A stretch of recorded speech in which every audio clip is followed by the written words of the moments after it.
अभिवादन स्वीकार कीजिए ब्रजेश मिश्रा का और आप देखना शुरू कर चुके हैं द डिबेट। बहनों भाइयों, बिहार में तय हो गया है, नीतीश कुमार एक बार फिर से मुख्यमंत्री बनने जा रहे हैं। एनडीए की सरकार भले ही नहीं बनने जा रही है, लेकिन उसमें चेहरे पुराने ही हैं। नीतीश कुमार मुख्यमंत्री और दोनों डिप्टी चीफ मिनिस्टर भी रिपीट हो रहे हैं। तो इस बार एनडीए की सरकार में क्या खास बात है, नीतीश कुमार कैसे मुख्यमंत्री बने, अब बिहार में आगे क्या होगा, तमाम विषयों पर आज हम खुली और विस्तृत चर्चा को आयोजित करते हैं।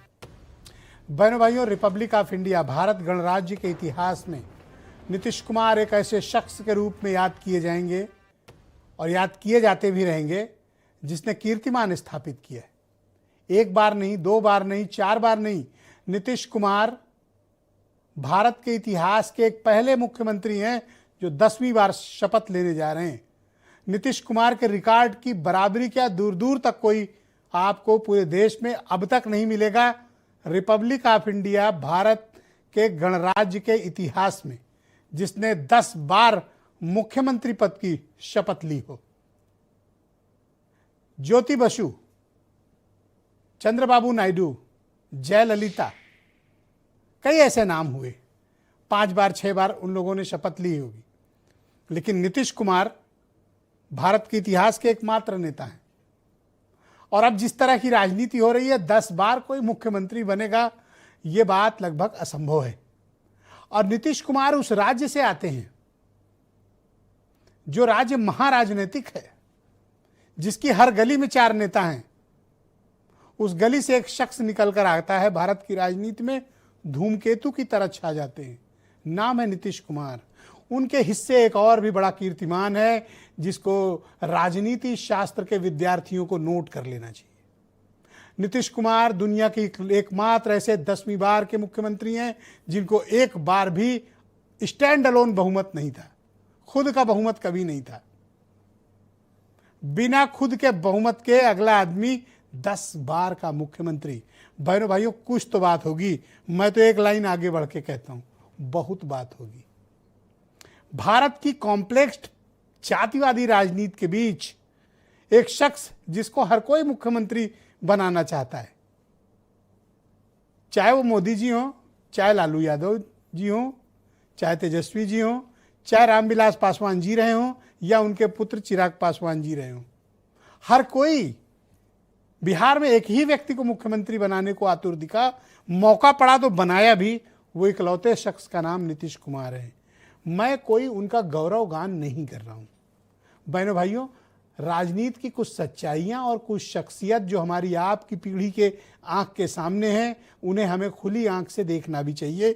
नीतीश कुमार को बिहार इतना पसंद क्यों करता है और बिहार की राजनीति में नीतीश कुमार एक अपरिहार्य हिस्सा क्यों बन गए हैं। आप सहमत भी हो सकते हैं उनकी राजनीति से, असहमत भी हो सकते हैं, पर नीतीश कुमार के बिना बिहार की राजनीति को पिछले 25 साल में सोचना भी मुश्किल है। उनके तमाम राजनीतिक विरोधी भी मौका पड़ने पर उनके साथ खड़े होते हैं।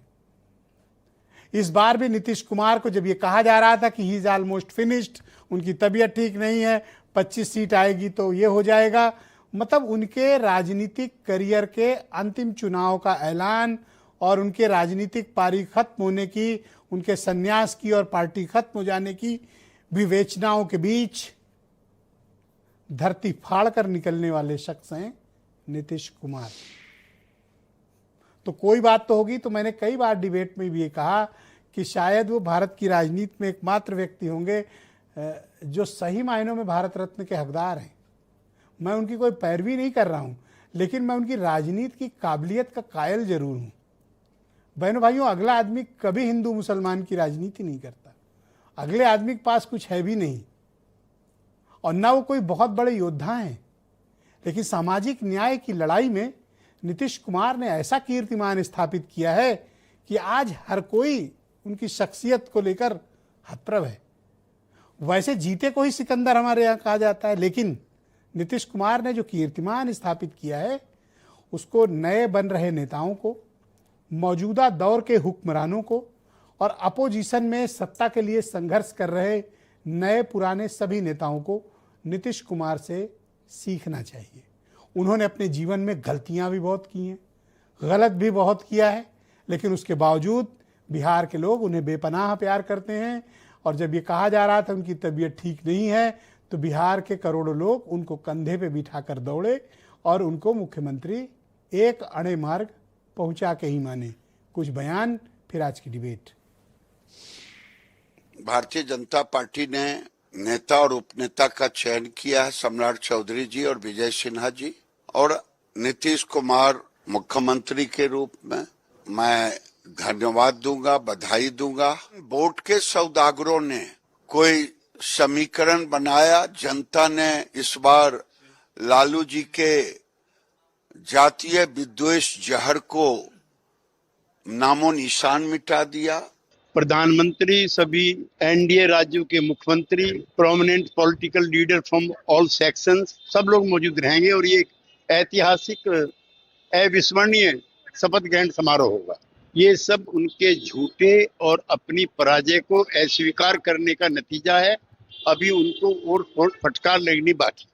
जिस तरीके से एक प्रचंड जनादेश बिहार की जनता ने एनडीए के तमाम प्रत्याशियों पर, मेरे प्रधानमंत्री आदरणीय नरेंद्र मोदी जी की सोच पर, मुख्यमंत्री नीतीश कुमार जी के अनुभव पर और हमारे बिहार फर्स्ट, बिहारी फर्स्ट पर और एनडीए के तमाम घटक दलों पर विश्वास रखते हुए जो प्रचंड बहुमत दिया है, अब यहाँ से हम लोग की जिम्मेदारी, जवाबदेही और ज्यादा बढ़ जाती है कि जनता के उस विश्वास पर खरा उतरें।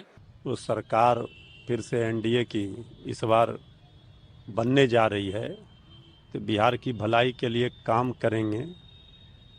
बिहार की जनता जो दंश झेल रहा है पलायन का, बेरोजगारी का, गरीबी का, उस बिहार तरक्की करे, यही शुभकामना है। बाकी हम जो एक जिम्मेवार विपक्ष की भूमिका होती है उसका निर्वहन किया जाएगा। तो बहनों भाइयों, आज की इस डिबेट को आगे बढ़ाते हैं।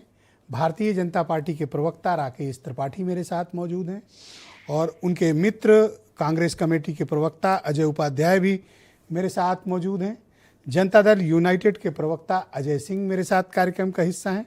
डॉक्टर लोला रख उपाध्याय महामंत्री हैं राष्ट्रीय जनता दल लालू यादव की पार्टी के। संजय सिंह मेरे साथ मौजूद हैं, बहुत ही जाने माने पत्रकार हैं, बिहार की राजधानी पटना से हमारे साथ सम्मिलित हैं। और वीरेंद्र सिंह